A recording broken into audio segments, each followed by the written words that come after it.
এই বিজেপি সরকার তোমাকে ভারত সরকারের রেল মন্ত্রী করেছিল। মুসলমান পাড়ায় পাড়ায় মহল্লায় মহল্লায় গিয়ে কি বলেছিলে, এই দেখেন বামফ্রন্ট সরকার, এই দেখুন সাচার কমিটি, এই সাচার কমিটিতে মুসলমানদের চাকরি নেই, মুসলমানদের বাকরি নেই, এই দেখুন সরকারি চাকরিতে 2% চাকরি, এই দেখুন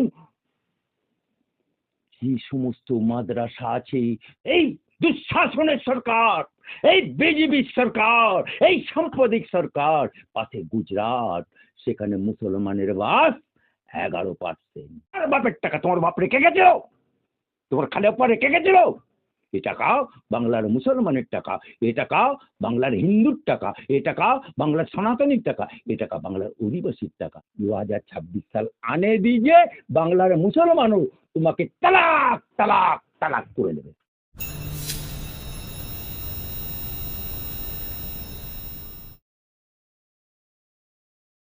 সামনেই 2026-এর বিধানসভা নির্বাচন এবং মমতা বন্দ্যোপাধ্যায় এবং অমিত শাহ যে বাগদ্বন্দ্ব চলছে তাদের মধ্যে, সেই যে অমিত শাহ বলছেন যে এবারে আমরা ভোটে 2/3 বেশি ভোট পাবো, এবং পাল্টা হিসেবে মমতা বন্দ্যোপাধ্যায় বলছে যে জিতবে না কচু, এবারেও 200 পার আর বলতে পারছে না। মমতা বন্দ্যোপাধ্যায় কটাক্ষ করছেন শাহকে, কি বলবেন? আমি মমতা ব্যানার্জিকে বলতে চাই, বাংলার মুখ্যমন্ত্রীকে বলতে চাই, বাংলার মুখ্যমন্ত্রীকে বলতে চাই, বাংলাদেশের আপাকে বলতে চাই, বাংলাদেশে একজন যে পুরুষ মানুষ ওনাকে বিয়ে করতে চেয়েছে, সেই উদ্দেশ্যে বলতে চাই, বাংলার মমতা বেগমকে বলতে চাই, বাংলার মমতা খালাকে বলতে চাই, বাংলার অভিষেকের পিসিকে বলতে চাই, নোট করো মমতা ব্যানার্জি, আজকে যে অমিত শাহকে, কেন্দ্রীয় মন্ত্রী স্বরাষ্ট্রমন্ত্রীকে তুমি যে তির্যক ভাষা আক্রমণ করছো, যে দুঃশাসনের কথা বলছো, যে দুর্যোধনের কথা বলছো, এই বিজেপি সরকারের অধীনে তোমাকে ভারত সরকারের, এই বিজেপি সরকার তোমাকে ভারত সরকারের রেল মন্ত্রী করেছিল। কিন্তু तहलका.com মাকে না খায় না গায়ে দেয় কেউ জানে না, তুমি সেটাকে ইস্যুকে খাড়া করে ভারত সরকারের রেলমন্ত্রী থেকে তুমি পদত্যাগ করেছিলে। বেশ কিছুদিন তুমি পদত্যাগ করেছিলে, তারপরে বাজপেয়ীজির কাছে আবার তুমি হাতে পায়ে ধরে তুমি হলে দপ্তরবিহীন মন্ত্রী। তারপরে যখন সিপিএমরা বামফ্রন্টরা কটাক্ষ করতে লাগলো দপ্তরবিহীন মন্ত্রী, দপ্তরবিহীন মন্ত্রী, তখন বাজপেয়ীজির কাছে গিয়ে নাক মললে, কান মললে, পায়ে ধরলে, ধরে তুমি হলে কয়লা মন্ত্রী। তাই সিপিএমরা তারপরে সারা ভারতবর্ষের দেয়ালে দেয়ালে, পশ্চিম বাংলার পুরনো দেয়ালগুলো খুঁজলে পাওয়া যায়, কয়লা ময়লা সাবান দিয়ে ধুলে যায় না। আজকে সেই ভারত সরকারের স্বরাষ্ট্রমন্ত্রী, তাকে তুমি কটাক্ষ করছো, দুর্যোধন বলছো, দুঃশাসন বলছো। মমতা বুবু, মমতা খালা, মমতা আপা, নোট করো তুমি। আমি অ্যাডভোকেট আলী আফজল চাঁদ বলছি, যদি বাপের বিটি হবে, যদি সাত্বিক ব্রাহ্মণের বাচ্চা হবে, তাহলে তুমি কি বলেছিলে ক্ষমতায় আসার আগে? বাংলার মানুষের উদ্দেশ্যেই কি বলেছিলে? বদলা নয়, বদল চাই। আর কি বলেছিলে? মুসলমান পাড়ায় পাড়ায় মহল্লায় মহল্লায় গিয়ে কি বলেছিলে? এই দেখেন বামফ্রন্ট সরকার, এই দেখুন সাচার কমিটি, এই সাচার কমিটিতে মুসলমানদের চাকরি নেই, মুসলমানদের বাকরি নেই, এই দেখুন সরকারি চাকরিতে 2% চাকরি, এই দেখুন যে সমস্ত মাদ্রাসা আছে 275টা। বুদ্ধদেব ভট্টাচার্য বলছে মাদ্রাসা গুলোতে অ্যান্টি সোশ্যাল তৈরি হয়, মাদ্রাসা গুলোতে টেররিজম তৈরি হয়। আপনারা যদি আমাকে ক্ষমতায় বসান, তাহলে আমি মমতা ব্যানার্জি তোমাদের 10,000 মাদ্রাসা করে দেবো। মুসলমানদের চাকরি আমি 2% থেকে আরো বাড়িয়ে দেবো। আজকে বাংলার বাইরে কাউকে খাটতে যেতে হবে না। याद करो ममता बुबू, याद करो ममता खाला। আর আজ তুমি 15 বছর ক্ষমতায়, 15 বছর ক্ষমতায় থেকে আজকে বামফ্রন্টের 272 খানা মাদ্রাসা থেকে 275 খানা করতে পারোনি। 10,000 তো বহুত দূর কা বাত।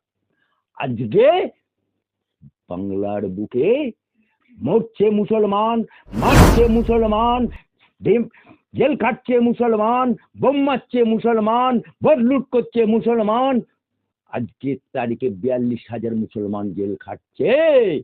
মমতা বুবু, আজকে তুমি মুসলমানদের আজকে বাংলার বুকে ভাত নেই বলে তারা উড়িষ্যাতে খাটতে যাচ্ছে, বাংলার বুকে ভাত নেই বলে কেরলে রাজমিস্ত্রির কাজ করতে যাচ্ছে, বাংলার বুকে ভাত নেই বলে তোমার রাজস্থানে কাজে যেতে হচ্ছে।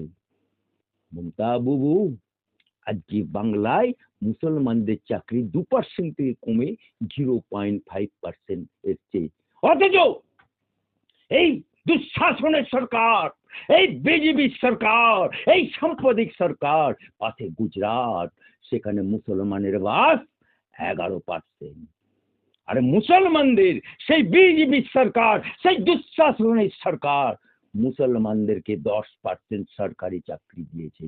সেখানে পুলিশে, কনস্টেবলে, এসআই, সাব ইন্সপেক্টরে, বিডিও অফিসে, পঞ্চায়েত অফিসে, বিএলআর অফিসে, এসডিও অফিসে, ডিএম অফিসে, এসডিএলআর অফিসে টোটাল 11% মুসলমানের বাস। গুজরাটে 10% মুসলমানের চাকরি দিয়েছে। আর তুমি এখানে পশ্চিম বাংলায় 35% মুসলমানের বাস, অফিসিয়ালি আনঅফিসিয়ালি 52% মুসলমানের বাস, তুমি চাকরি দিয়েছো 0.5%।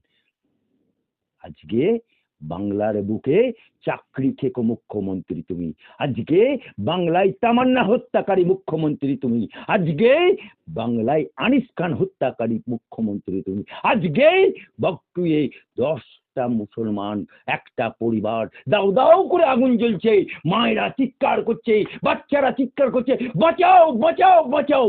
তোমার পুলিশ দাঁড়িয়ে থেকেছে, কোনো পারিপার্শ্বিক লোক বালতি নিয়ে আগুন নেভাতে পর্যন্ত তোমার ভয়ে যেতে পারেনি। আর পুলিশ কাউকে ঢুকতে দেয়নি, পুরো ছাই হয়ে গেল। পুলিশ দাঁড়িয়ে দাঁড়িয়ে দেখলো। আজকে সেই মুসলমানদেরকে তোমরা 21 সালের আঁকড়া দেখো, 5 to 7% হিন্দু ভোট পেয়েছো, বাকি সব মুসলমান ভোটে তুমি জিতে আছো। আর সেই মুসলমানদের সাথে তুমি কত বড় নিমকখারামি করেছো, কত বড় গদ্দারি করেছো। আজকে যখন ওয়াকফ বিল এলো কেন্দ্রীয় সরকারের, তুমি কি বললে বহরমপুরে মুর্শিদাবাদে দাঁড়িয়ে?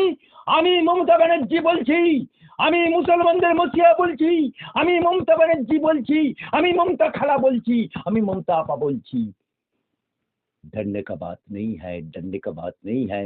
আমি যে বেঁচে থাকতে এখানে ওয়াকফ বিল ইমপ্লিমেন্ট হতে দিচ্ছি না, দেবো না, দেবো না, দেবো না। মুসলমানরা তোমার কথা বিশ্বাস করে ফেললো।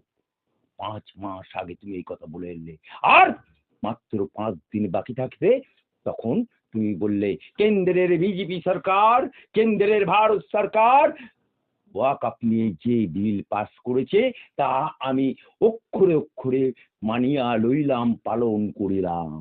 মুসলমানদের তো ঢাকালকে তুমি নদীর কিনারায় পাঠিয়ে দিলে। আজকে মুসলমানের সাথে গাদ্দারি করছো। আজকে তুমি মন্দির করছো কোথায়? দীঘায়। কেন না হিন্দু ভোট টানার জন্য। মুসলমানরা কি বলেছে? দীঘায় মন্দির করেছে, করো, একটা মসজিদ করো, করলে না। তারপরে তুমি করলে কি? মহাকাল মন্দির পাহাড়ে তাকে নিচে নামিয়ে নিয়ে এসে 25 একর জায়গা দিয়ে দিলে। আজকে নিউ টাউনের বুকে মুসলমানের দান করা জায়গা, মুসলমানের অস্থায়ী মসজিদ আছে, সেই জায়গাটা কেড়ে নিয়ে মুসলমানদের কাছ থেকে কেড়ে নিয়ে সেখানে তুমি দুর্গাঙ্গা মন্দির করছো।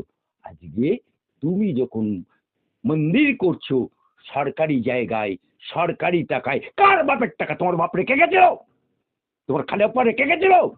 এ টাকা বাংলার মুসলমানের টাকা, এ টাকা বাংলার হিন্দুর টাকা, এ টাকা বাংলার সনাতনীর টাকা, এ টাকা বাংলার অধিবাসীর টাকা।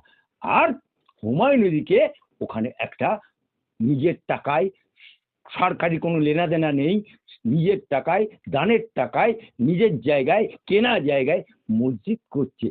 তার জন্য তাকে তালাক তালাক তালাক।